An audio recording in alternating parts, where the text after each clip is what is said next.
Bom, nesse tipo de interação, que é justamente o que eu mostrei no exemplo anterior, né? Que eu tenho aqui a interação de vários genes, né, para a formação de um fenótipo, eu não tenho a inibição da ação de um no outro, né? Então, nesse tipo de interação, um alelo de um gene não inibe a ação de outro gene. A mistura entre eles é que determina o fenótipo, então, tá? A mistura da proporção desse alelo. Por exemplo, no pimentão, a cor do fruto ele é determinado pela interação de dois alelos dominantes, o C e o R, produzindo enzimas funcionais que interferem na produção do pigmento. As cores podem ser, então, verde, amarela, vermelho e marrom, a depender dos genes que estão ativados, se estão em dominância ou se estão, então, em recessividade. Então, por exemplo, cores dos pimentões. Se é rão, é vermelho, é dominante, né? Rzinho sem cor, recessivo. C, sem clorofila e Czinho com clorofila. Como é que funciona, então? Quando eu tenho um indivíduo que é Rzão e Czão, então, ó, rão vermelho, Czão sem clorofila. Que cor que ele vai ser? Vermelho. Rzão produz o pigmento vermelho.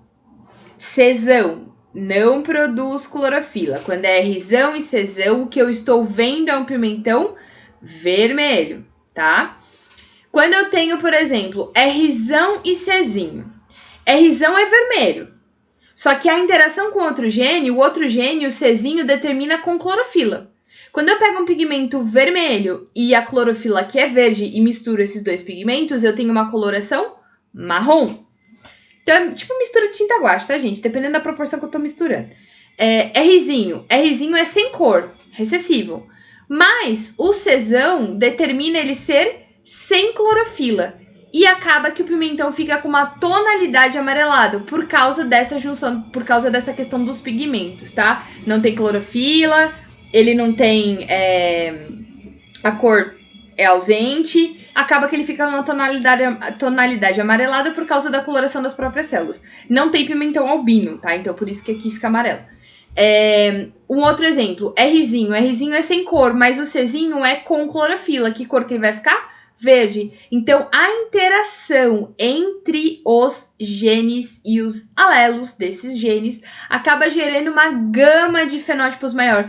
O que acontecia antes? Eu tinha um número de fenótipos, um número de características muito menores. Aqui eu vou ter uma gama de fenótipos muito maior, tá? Então, por exemplo, a enzima que degrada a clorofila do fruto, então aqui é a ausência de clorofila.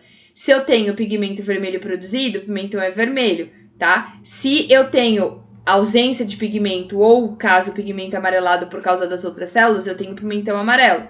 Se eu tenho a presença da clorofila, né, mas ainda assim eu produzo pigmento vermelho, eu tenho um fruto marrom, tá? Ou se eu tenho a presença da clorofila, mas eu não tenho a coloração sendo produzida, acaba que a interação entre esse amarelo das outras células com o verde predomina o verde, então o fruto fica verde. Tá? Então, é essa interação que a gente tem de diferente aqui. Por exemplo, as cristas das galinhas, tá? Então, eu tenho certas raças de galinhas que eu tenho uma interação gênica entre os dois pares de alelos. Então, por exemplo, o Ezão e o R, tá? Então, é uma interação entre os dois e dependendo se eles estão em dominância ou recessividade, eu tenho 4 fenótipos diferentes. Então, por exemplo, se ele é rão e Ezão, né? Se tenho dos dois genes em dominância, eu tenho uma crista nós, independente se é dominante, recessivo, tá? Ou seja, homozigoto ou heterozigoto. Se eu tenho crista nós, cadê? Aqui. Se eu tenho o errão em dominância e o ezinho, eu tenho, então, uma crista do tipo rosa. Se eu tenho errinho, ezinho ou ezão, eu tenho uma crista do tipo ervilha. E se eu tenho os dois genes em recessividade dupla, eu tenho uma crista simples, tá? Lembre-se, essa proporção, gente, é aquela proporção que a gente viu na aula passada de 2 genes para 2 características diferentes, que é 9:3 para 3:1.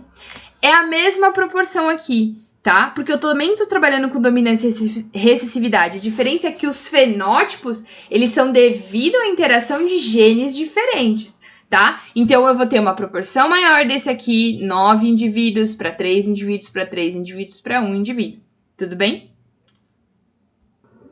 Novamente, presta atenção, essa informação é muito importante, ó. Observe que nesse caso, embora a gente encontre uma proporção igual à da segregação independente, que é 9 para 3 para 3 para 1, eu só estou analisando uma característica. Lá, por exemplo, é ser azão e bezão, era ser verde, ou era ser amarela e lisa, né? Aqui, amarela e rugosa, ou verde e lisa, ou verde e rugosa, tá? Nessa proporção de 9 para 3 para 3 para 1. Aqui, o que eu estou analisando? Uma característica só. Só que como é uma característica com interação de 2 genes, eu tenho essa variação fenotípica aqui, tá? Então, para a mesma característica, eu tenho 4 fenótipos, não são mais 2, tá? Porque são 2 genes, né? 2 vezes 2, 4. 2 genes para 2 fenótipos cada um. Então, seria 4 fenótipos diferentes. Tudo bem? Bom, responda a pergunta abaixo e nós voltamos no próximo vídeo.